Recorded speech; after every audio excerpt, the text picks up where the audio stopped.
Today I want to share with you the 5 mistakes I made while creating 6 months of content in advance for my business while I was out on maternity leave with my daughter. So my name is Anna Franzen. I'm a business coach for heart-centered women. I help you profit with heart in your online business. And I can't wait to dive in because I shared in a different post the 6 lessons I learned from this project, but I also want to share the mistakes. That way, if you're batching in your business, whether it's 6 months or just 6 weeks of content, I want to help you avoid the mistakes that I made. So the first one that I want to share is, I alluded to it a sentence ago when I said 6 weeks of content. I really feel like I did a little bit of overkill when I created 6 months of content in advance. Am I grateful that I did it? Yes. But I feel like it was a little bit exhausting, to say the least. And I feel like I could have created in advance for my maternity leave, but I probably would have done 3 months in hindsight. I feel like that would have been plenty of content. And what I did too with the 6 months of content, and I didn't use it all at once, I kind of used it as a content bank, and I used about 4 months of it and then took a little pause and then used more of it a little later. And so if you are batching for the first time, I really suggest you do 6 weeks of content. Invisible Impact, what I teach is, I teach women to batch 6 weeks of content in advance, and I feel like that's a really happy medium, and that's what I do now in my business. And I feel like what it did when I created 6 months is it was so overwhelming that I didn't batch again in my business for a few months.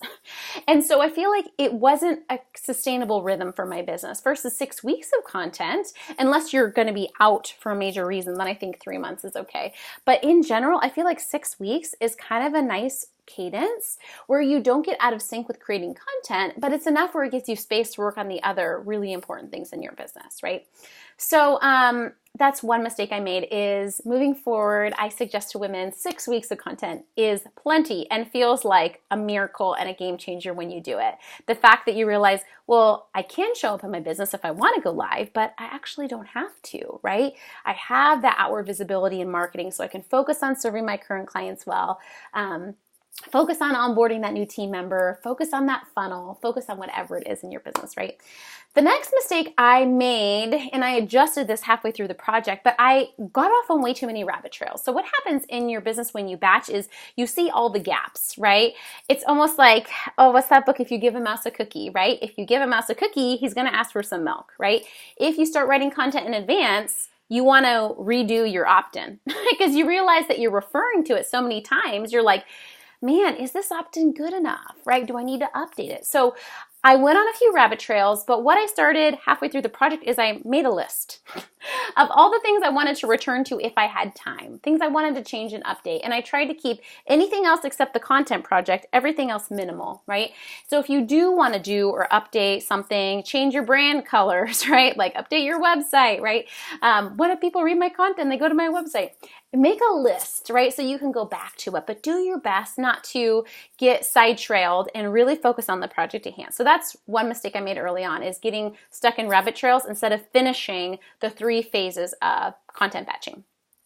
Next is the mistake I made, I guess I wrote the sentence funny, but I didn't keep the repurposing simple. So not only was I creating 6 months of content in advance, but I was really creating a lot of varied content, right? And I advocate for this. I do encourage you to be creative with your content and to repurpose, but I took repurposing to a whole nother level, right? So what I encourage you to do first is create the content, get it completely finished, your core foundational content, and then work on repurposing later if you have time, right? But if you're working on all these repurposing elements as you're doing it, it can really bog down the process.